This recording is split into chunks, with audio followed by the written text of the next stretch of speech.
हम सभी सुबह से लेकर रात तक ऐसा जीवन जी रहे हैं जहां हमें ऐसी परिस्थितियों का सामना करना पड़ता है जहां गुस्सा करना एक आम और सबसे आसान प्रतिक्रिया है जिसे हम चुनते हैं। एक बार एक डॉक्टर अपने क्लिनिक में एक मरीज से मिलता है और पूछता है, तुम एक दिन में कितनी बार गुस्सा करती हो?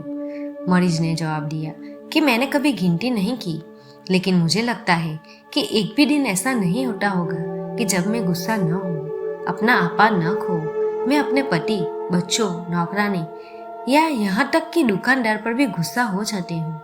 डॉक्टर ने कहा कि क्या आपने कभी सोचा है कि गुस्सा करने पर या उससे संबंधित भावनाओं के बाद आपके अंदर नकारात्मक केमिकल स्रावित होते हैं। यह शरीर के अंदर मौजूद हार्मोन्स को लगातार नुकसान पहुंचाता है। गंभीर फिजिकल बीमारियां या नकारात्मक मन के कारण होने वाली बीमारियां जैसे कि ब्लड प्रेशर, शुगर, अवसाद, अनिद्रा और यहाँ तक कि शरीर में कैंसर भी इसके कारण हो सकता है। और घृणा, प्रतिशोध, आक्रामकता या किसी भी अन्य विषैले और नकारात्मक व्यवहार से सबसे छोटी रिएक्शन भी हमारे मन की शांति, प्रेम और खुशी के सकारात्मक मूड के कई घंटों को कम कर देती है। तो दोस्तों, इस वीडियो में हम आपको क्रोध पर काबू पाने के लिए 5 स्टेप बताते हैं। पहला, जिसे आप बदल नहीं सकते उसे बदलने की कोशिश न करें। अक्सर हम अपने जीवन में बदलने की कोशिश करते हैं जो हमारे नियंत्रण के परे है। जीवन में परिस्थितियां और लोगों का व्यवहार इसमें शामिल है जो हमारी इच्छा के अनुरूप नहीं है और हमें नकारात्मक और क्रोध भरी भावनाओं के साथ प्रतिक्रिया करने पर मजबूर करते हैं। जब हम किसी दृश्य को नहीं बदल सकते तो हम निराश महसूस करते हैं और सोचते हैं कि चीजें हमारे नियंत्रण से बाहर है। उस समय स्वयं को याद दिलाए कि जीवन में सब कुछ हमेशा हमारी इच्छाओं के अनुसार नहीं हो सकता। साथ ही जितना अधिक हम अपने अंदर सकारात्मक बदलाव लाएंगे, उतना ही हमारे परिवर्तन की ऊर्जा हमारे आसपास के दृश्य को सकारात्मक तरीके से बदल देगी। इसलिए यह चाहने की बजाय कि किसी विशेष व्यक्ति में कोई विशेष गुण हो या कोई विशेष स्थिति अधिक सकारात्मक हो, खुद को उस गुण या सकारात्मकता से भरे और रेडिएट करें। इस तरह आप स्वीकार करने लगेंगे और उम्मीद नहीं करेंगे, क्योंकि उम्मीदें बहुत बड़ी भावनाओं का बीज है। दूसरा, हमेशा याद रखें कि मैं शांति और प्रेम का अनंत स्रोत हूँ। हम सभी शांति और प्रेम के अति सुंदर स्रोत हैं, जिसे हम हर समय में अनुभव कर सकते हैं और दूसरों के साथ भी साझा कर सकते हैं। साथ ही जहाँ शांति और प्रेम होता है, वहाँ विभिन्न प्रकार के लोगों और परिस्थितियों को सहन करने की शक्ति हमारे अंदर होती है, जिससे हिंसक प्रतिक्रिया करने की बजाय शांत और धैर्यवान बने रहने में आसानी होती है। किसी से नफरत करना और किसी के पीठ पीछे या सामने उसके खिलाफ बोलना, ये सब उस मधुर शांति और प्रेम की कमी का प्रतिबिंब है जिससे हम अनंत काल से भरे हुए हैं, लेकिन हम उसे भूल जाते हैं। तीसरा स्टेप है माफ करो और भूल जाओ।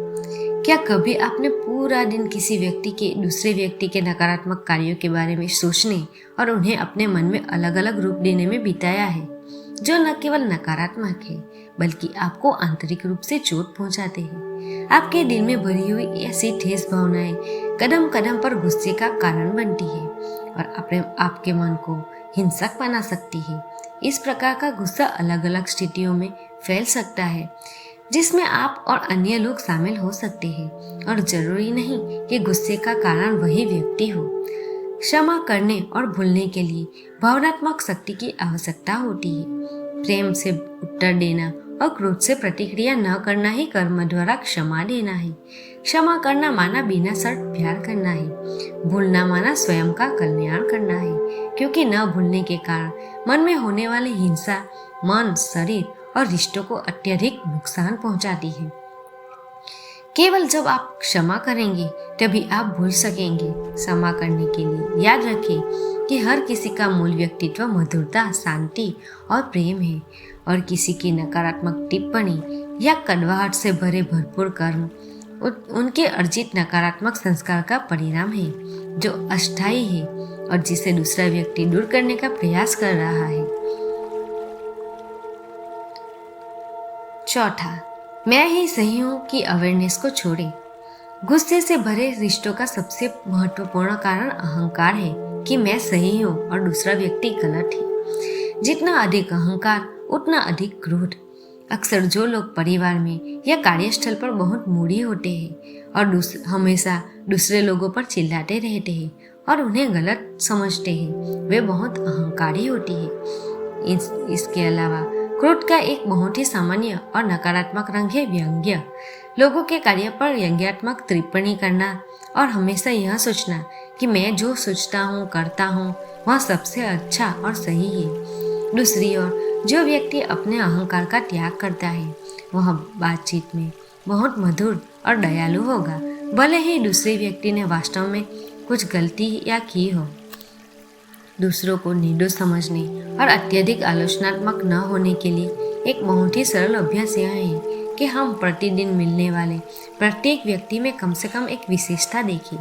इस प्रकार की सकारात्मक दृष्टि हमें क्रोध से मुक्त करती है और सबसे नकारात्मक परिस्थितियों में हम लोगों का सकारात्मक रूप से देखते हैं और उन्हें उनके दोष और कमजोरी पर ध्यान केंद्रित नहीं करते। पांचवा स्टेप है क्रोध मुक्त बनने के लिए तनाव मुक्त रहे। हमारा जीवन कई अलग अलग प्रकार की नकारात्मक स्थितियों और मोड़ों से भरा हुआ है जो हमें कभी कभी अस्थिर और तनावग्रस्त रखता है। तनाव मुख्य रूप से बहुत सारे क्यों, क्या, कब और कैसे के कारण होता है जो हमारे दिमाग में सवाल होते हैं। जितना अधिक मन प्रश्नों और अनसुलझी समस्याओं से भरा होगा उतना ही अधिक मन विषाक्त बोल और व्यवहार द्वारा प्रतिक्रिया करेगा। समस्याएं हमेशा मौजूद रहेगी, लेकिन उनके प्रति हमारा लगाव और उनके सही समय पर और सही तरीके से हल करने की प्रतीक्षा में अधीरता क्रोध को जन्म देती है। कई मामलों में गुस्सा बॉटल बंद तनाव का ही एक रूप है जो समय समय पर फूटकर सामने आता है। योग के अभ्यास के परिणाम स्वरूप पैदा हुई सकारात्मक सोच मन के तनाव को हल करने की सामान्य तकनीक है। क्रोध से मुक्ति के बाद ही तनाव से मुक्ति मिलती है। दोस्तों, अगर आपको मेरा वीडियो पसंद आए तो मेरे चैनल को सब्सक्राइब कीजिए, वीडियो को लाइक और शेयर कीजिए। धन्यवाद।